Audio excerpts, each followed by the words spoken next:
In 2001, for every dollar a state or local government put into its employees' pension fund, about 9 cents went toward paying off old promises it hadn't properly funded.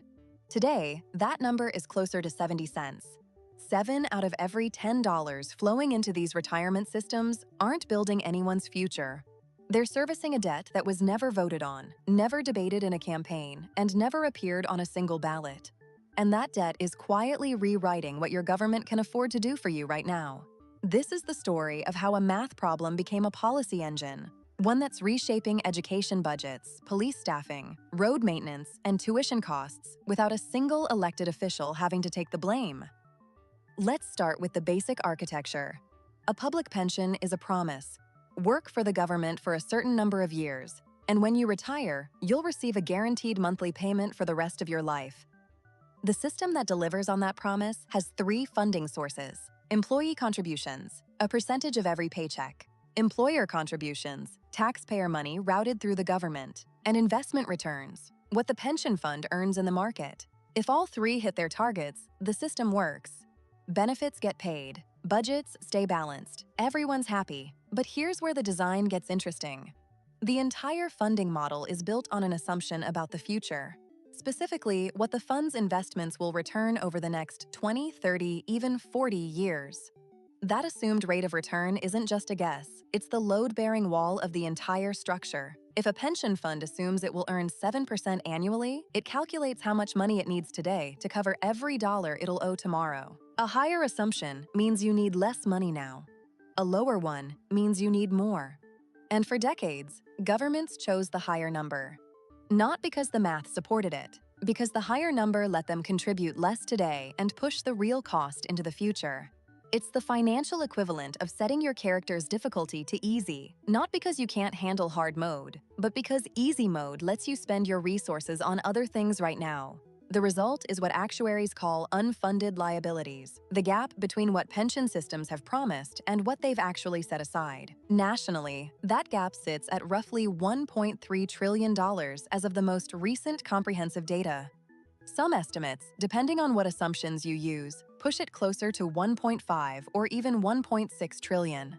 The median state pension fund has saved only about 78 cents for every dollar it owes, and that's after several years of strong market returns. A single major downturn could push total unfunded liabilities past 2.7 trillion. But the raw dollar figure isn't even the most important part. What matters is what happens when governments try to close that gap.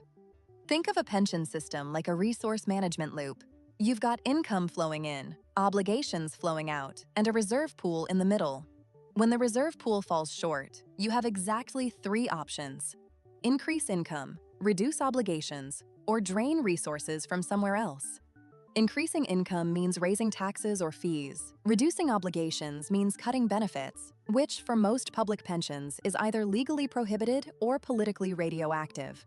So the path of least resistance is option 3, redirect money from other budget lines. And that's exactly what's been happening, slowly and steadily, for over 2 decades. Employer contribution rates, the share of payroll that governments pay into pension funds, have more than tripled since 2001. In raw dollar terms, the amount governments spend on pension debt payments has increased by over 2,500% in that span. That money has to come from somewhere, and it's not coming from new revenue. Research on over 400 municipalities found that local governments are not, on average, raising taxes to cover rising pension costs. Instead, they're shrinking their workforces. Fewer cops, fewer firefighters, fewer building inspectors, fewer people doing the work that residents actually experience as government. Education is where the crowding effect shows up most visibly. Per pupil spending on school facilities and equipment dropped 26% between 2000 and 2013. Spending on instructional supplies, textbooks, classroom materials fell by 10% nationally. Teacher salaries flatlined over that same period.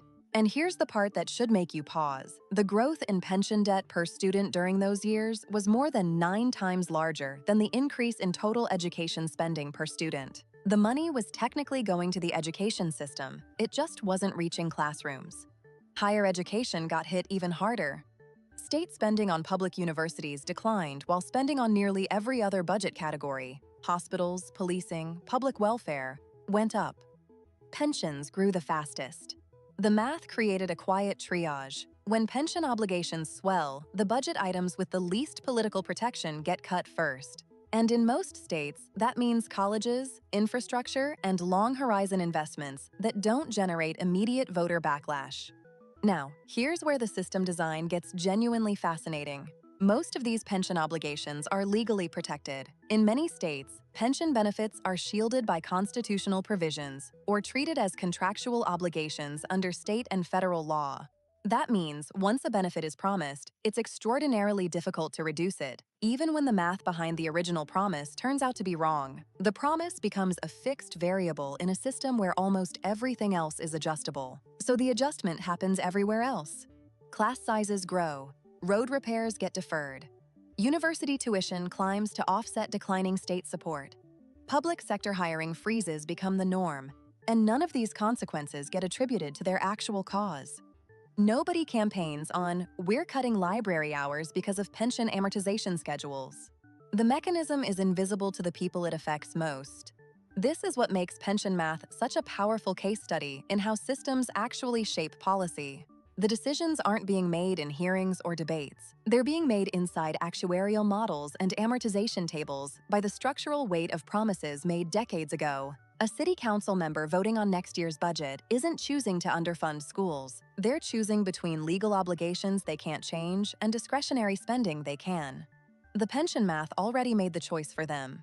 And the investment side of the equation adds another layer of complexity. As returns on traditional investments, stocks and bonds, have compressed, pension funds have shifted heavily into alternative assets. Private equity, hedge funds, real estate, infrastructure. Categories that are harder to value, less liquid, and carry higher risk. Alternatives now make up roughly a third of total pension fund investments nationally. This is a system that started as a conservative promise, guaranteed income in retirement, but now depends on some of the most aggressive investment strategies in finance to stay solvent. The assumed rate of return, the number the whole structure leans on, has been slowly declining. The national average is now around 6.9%, but even that number might be optimistic given long-term market projections. And every fraction of a percentage point that the real return falls below the assumption widens the gap between what's been promised and what's actually funded. Here's the part that rarely gets discussed. This isn't a red state or blue state problem. It's a structural one. The states that are fully funded, Wisconsin, South Dakota, Tennessee, got there through contribution discipline and realistic assumptions, not through any particular ideology. The states in the deepest trouble, Illinois, New Jersey, Kentucky, Connecticut, share a common pattern: decades of underfunding, overly optimistic return assumptions, and benefit structures that were generous on paper but never properly financed. The politics are secondary to the architecture. So what does this mean if you're watching from outside the system? It means the services your local government provides, the quality of your kids' schools, the condition of your roads, the staffing levels of your fire department. All of these are being shaped right now by actuarial decisions made 10, 20, 30 years ago. It means the real constraint on your government's budget isn't revenue or political will. It's a math problem that compounds every year it goes unaddressed. And it means that when you see a city struggling to maintain basic services, the explanation might not be mismanagement or corruption. It might just be pension arithmetic. The systems that are solving this share a few common traits. They use realistic return assumptions instead of optimistic ones. They make their full actuarial contribution every single year, no skipping, no deferrals. They've adopted risk-sharing designs where costs adjust automatically when assumptions prove wrong, instead of letting mismatches accumulate silently for decades. These aren't dramatic reforms. They're basic system hygiene. But they require something that most political systems struggle with: accepting higher costs today to prevent catastrophic costs tomorrow. If this kind of systems-level breakdown is what you look for in a finance channel, no hype, no predictions, just the underlying code that actually drives outcomes. Subscribe to 8-Bit Economics. We release new episodes every week, pulling apart the mechanics that most people never see. If this one shifted how you think about government budgets, hit the like button and drop a comment. I'm curious whether your state or city is feeling this squeeze and how it's showing up. Because by the time everyone sees it coming, the smart play is already over.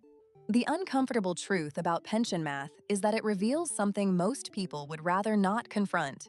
Democratic systems can make promises that outlive the political conditions that created them.